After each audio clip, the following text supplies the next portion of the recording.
Veros na at the proper time she'll make a motion to lodge the budget, the requested budget of the OVP to the other agencies. Let me just quote Senator Risa during the Akbayan Congress.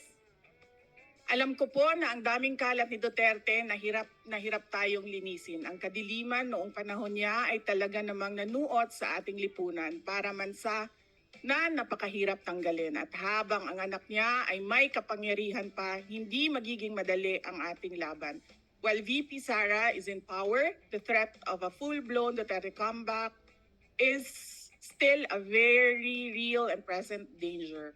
For one, they are supported by one major superpower, China. So that is an example of politicizing the budget of the government. May we request, Madam Chair, that Senator Risa Ontiveros repeat the last question. I will certainly, if you request, Madam Chair, repeat my question dahil walang kinalaman sa kasasabi lang ng VP ngayon. Alam nating lahat na miyembro ng iba't ibang partido, yung speeches natin sa ating mga kamiyembro sa mga party congresses ay hiwalay na event dito sa budget debates. So, I really take exception dun sa sinabi ni VP na rebuttal iyan dahil halimbawa ito sa politicizing. In fact, wala akong tinanong tungkol sa China o kahit sino pa mang ibang bansa dito sa budget hearing na to. I am asking about yung national budget na ipapasa natin sa Kongreso para sa bansang Pilipinas sa taong 2025. At ang pangalawang at huling tanong ko sa ngayon, before I make at the proper time propose an amendment which may or may not be accepted by the chair and by the colleagues para nga mas i-align ang mga kaperahan natin lalo na't masikip ang fiscal space natin dun sa mga appropriate programs sa appropriate agencies na malayang-malaya ang OVP makipag-partner sa kanila tulad ng sino pang opisina sa executive.